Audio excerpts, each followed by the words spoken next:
درود، طاهری سفر هستم. در برنامه خبری و تحلیلی اخبار آزادی همراه شما.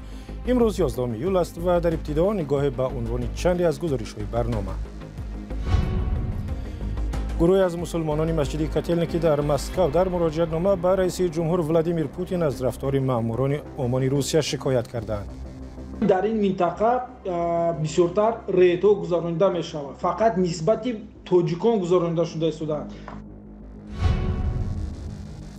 در نشستی سران کشورهای عضو ناتو در ویلنیوس جنگ روسیه در اوکراین و کمک به این کشور یکی از مسائل مهمی موردی بررسی خواهد بود.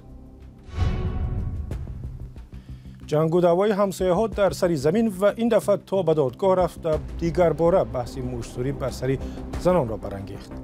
خدمه میبینم سرم درد نکنه، پام درد نکنه، جای زاگیاش مقصد علم میکنم. گروه از مسلمانان مسجد کاتلنیکی مسکو و از ولادیمیر پوتین رئیس جمهوری روسیه خواستند بر رفتار ماموران عمان بها بدهد که به قول آنها در یک جای مقدس برای اعتقادمندان بدرفتاری کردند. مراجعه ویدیویی بعد از آن نشر شد که ماموران پلیس روسیه نماز روز جمعه را به هم زدند. سرانگیز نوروز شاه گزارش می‌دهد. با این عمل خود کارمندان عمان نماز جمعه را ویران کردند و به طلب آنکه سبب رید را شرح دهند آنها ضد نمازگزاران از وسایل آتشفشانی استفاده بردند. مراجعت نمازگزاران مسجد شهرک کاتلنیکی ولایت مسکو با پرزیدنت روسیه، همون مسجدی که ماه‌های اخیر پیوسته مورد رید پلیس روسیه قرار گرفته پرسر و صدا شده است. آنها به جای نمازگزاری مردم با پای افزار در آمده با یک به احترامی داد می زدند و الفاظ قبیح می گفتند، از زور استفاده می کردند. اینجا گپ درباره عملیات اخیر پلیس می رود که روز 7 ایول در این مرکز انجام شد. مهاجران تاجیکی که آن روز به نماز جمعه آمده بودند با فرستادن نوار از بدرفتاری پلیس با نمازگزاران شکایت کردند. در ویدیو دیده می شود که نمازگزاران را روی زمین خواباندند. پلیس روسیه گفت در این رید چند مهاجر را بازداشت کرده است که گویا حجتی بود و باش نداشتند. معلوم نیست که چه تعداد از مهاجران دستگیر شدند. جمعیت مسلمانان کاتلنیکی در مراجعه ویدیویی خود گفته است چون این رفتار پلیس در محل نمازگزاری سبب اختلاف در جامعه خواهد شد. چون این عمل کارمندان حفظ حقوق علیه مسلمانان فشار اجتماعی و اختلاف را در جامعه به وجود آورده به مناسبت با کشورهای جهان اسلام تاثیر می‌گذارد. مرکز مسلمانان یا مسجد کاتلنیکی که معمولا مهاجران از آسیای مرکزی برای نمازگزاری آنجا جمع می‌آیند در ماه‌های اخیر پیوسته مورد رید و عملیات پلیس روسیه قرار می‌گیرد. عملیات ضد مهاجران تاجیک در روسیه هم محض از همین کاتلنیکی و پس از یک مراجعت گروه از ساکنان آن به ولادیمیر پوتین پرزیدنت روسیه سر شد. آنها دعوا داشتند که محل زیستشان به انکلاوی تاجیکان تبدیل یافته است. در پای پلیس روسیه شب 23 به 24 می نزدیک به 100 مهاجر تاجیک را در شهرک کاتلنیکی بازداشت کرد و مسجد را آنجا یک مدت بست. کارشناسان برخورد مقامات روسیه را با مهاجران هدفمندانه می‌دانند. در شهر کاتلنیک به حد بسیار تاجیکان زندگی میکنند. یک چیز را باید قید کنیم که قریب 90% تاجیکانی که در شهر کاتلنیک زندگی میکنند همشون شهروندی فدراسیون روسیه یا که ویتنا ژیتلسوا دارند و در همین شهر کاتلنیک بسیاری آنها خانه استقامتی شخصی خود را دارند.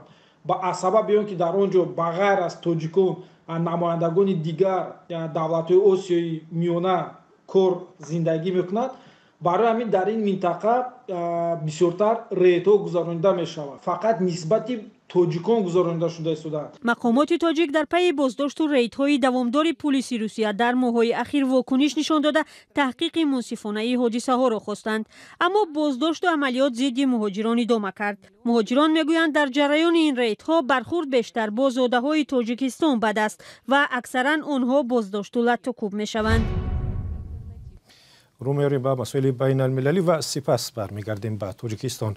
در لیتوا که سالهای اخیر محل اقامت بعضی از نمایندگان مخالفان و مهاجران تاجیک است، نشست مهمی شروع شد، اما در آنجا نه درباره مهاجران و کارگران تاجیک بلکه درباره امنیت در جهان و جنگ بی‌دلیل روسیه در اوکراین و مسائل دیگری نظامی گپ میزنند. آیا اوکراین میتواند عضو ناتو بشود یا نه؟ از موضوعهای دیگری نشست خواهد بود. کایو مرسیاتا گزارش میدهد. نشست سالانه ناتو در شهر ویلنیوس پایتخت لیتوا. اوکراین از موضوع اساسی است. رئیس جمهور ولادیمیر زلنسکی هفته گذشته به چند کشور عضو پیمان رفت و سازشنامه‌های را به امضا رساند که از درخواست کیف برای همراه شدنش به ناتو پشتیبانی می‌کنند. از جمله در جمهوری چخیا این گفتمان صدا داد. بعضی‌ها هنوز مطیع مسکو هستند. بعضی‌ها از روسیه می‌ترسند. اما باوری دارم که لحظه نشان دادن جسارت و همدلی اعضای پیمان فرا رسیده است. وزیر سابق دفاع لیتوا و عضو پارلمان اروپا میگوید که کشورهای اروپای شرقی طرفداران اشدی پیمان هستند. کشورهای ساحل بالتیکا، لهستان و جمهوری چخیا و یا تمام قسمت شرقی که به ناتو پیوستند خوب درک میکنند و از آنچه که از عضویت در ناتو گرفتند بهره میبرند.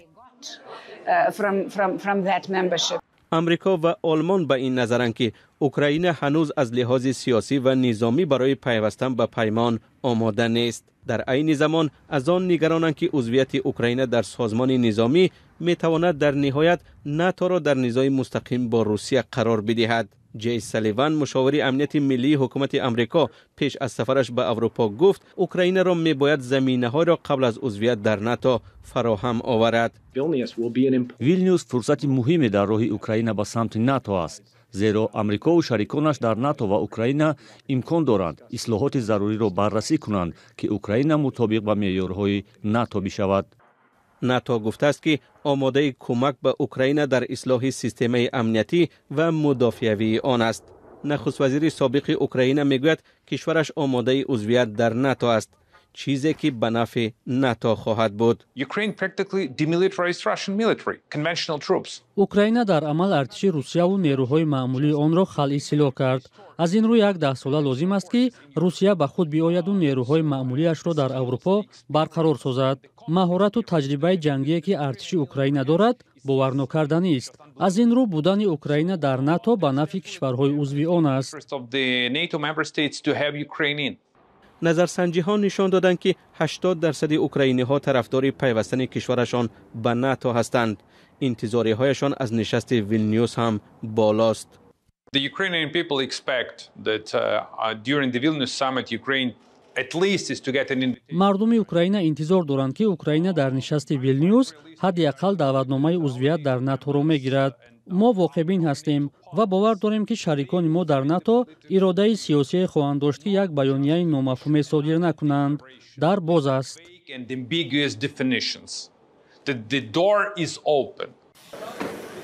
نشست 2 روزه ناتو ممکن است تاریخی و یا فرصت از دست رفته برای سازمان شود. به عقیده تحلیلگران ظاهراً راه حل میانه پیدا خواهد شد.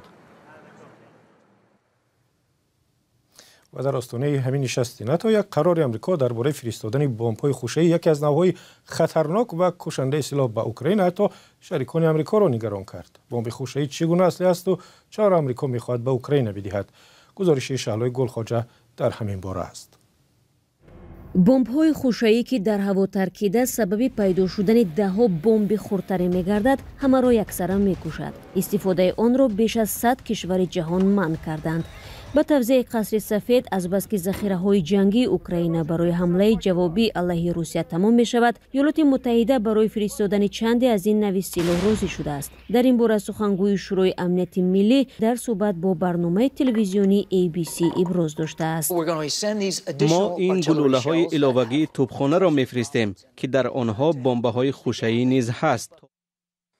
حکومت روسیه که با استفاده بمب‌های خوشه‌ای در شهرهای اوکراین ابدار می‌شود، این اقدام را محکوم کرد. حامیان حقوق بشر از خطری که بمب‌های خوشه‌ای به جان مردم به وجود می‌آورد هشدار می‌دهند. نماینده دموکرات باربارا لی این نگرانی‌ها را تکرار کرد. ترکیش این بمب‌ها یکباره صورت نمی‌گیرند. کودکان می‌توانند آنها را زیر کنند. ولادیمیر زلنسکی ضمن مصاحبه‌اش با شبکه تلویزیونی ABC بار دیگر به اهمیت دریافت کمک‌های بین‌المللی در شکل سلاح و مهمات جنگی تاکید نمود.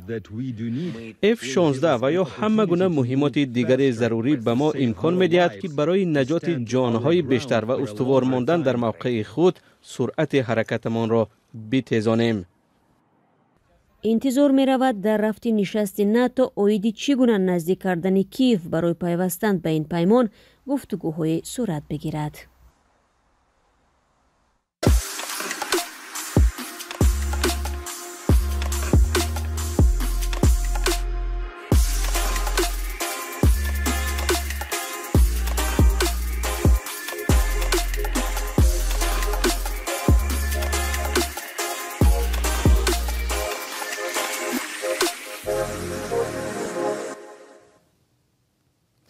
برمیگردیم به تاجیکستان و میرویم به فرخار. دادگاه این ناحیه قهرمانی به اصطلاح منفی یک ویدیویی را که در شبکه‌های اجتماعی بحثی دراز و دامنه‌داری را برانگیخت جریمه بسته است. بیگ احمد نظرف را برای زدن و زخمی کردن همسایه‌اش ماهی خوبان طلب و جزای مأموری دادند، ولی جبر دیده میگوید که راضی نیست. اگرچه طور خودتون میدانید جنجال و دعوای سری زمین در تاجیکستان زیاد رخ میدهد، اما این جنجال بحث سری خشونت و یا زوراوری و ظلم ستم به زن در تاجیکستان را دیگر باره داغ کرد. محمود جان رحمتزاده گزارش می‌دهد. این نوار لحظه ثبت شده است که مایخوبان طلباوا مورد حمله همدیه‌اش قرار می‌گیرد. این حادثه یک ماه پیش در دهه افردی ناحیه فرخار رخ داد. در این نوار مرد حمله کننده میگوید که گاوهای مایخوبان وارد زمینه شده اند. گویا این حالت باعث عصبانیت بیگ احمد نظرف شده او به مایخوبان حمله کرده است. اما مایخوبان میگوید که برعکس بیگ احمد گاوهایش را با زور به سر زمینش آورده است. با گفته مایخوبان بیگ احمد زمانی که گاوهایش را میبرد به او حمله کرده است. امی گاو در درخت هم خیلی فکش چخ بستگی که من دیلم سوخی برام گاو تیز خوی کنم. گفتم خواهم را فکش خشرو ببندش گاو میبره نابود مور گفت. پختای مرا خورده گفته کم خیلی اقارت خیلی ایوچه و ایختخته و هم اقارت کرد. مایخوبان و بیگ احمد در کنار هم زمین های کیش دارند. در نوارها دیده می شود که بیگ احمد گاهی با چوب گاهی با مشت می زند. خانواده مایخوبان خودی همان روز به میلیسه ناحیه فرخار شکایت کرده اند. مایخوبان از تشخیص سودی طبی گذشته است و جراحت های برداشته او جزئی تلقی می شود. اما مایخوبان میگوید که تا حال جای ضرب‌های خورده همدیه‌اش را تبابت میکند. من هر گانی خدمت میبینم سرم درد نکنه، پام درد نکنه، جای زاگیاش مقصد علم میکنه. میگم من از تا زیر 20 سال زندگی میکنم، مرا شوهر خود مالی پد گفتگی نیست. در پی شکایت مایخوبان پلیس فرخار برای بیگ احمد پرونده مأموری باز کرده است.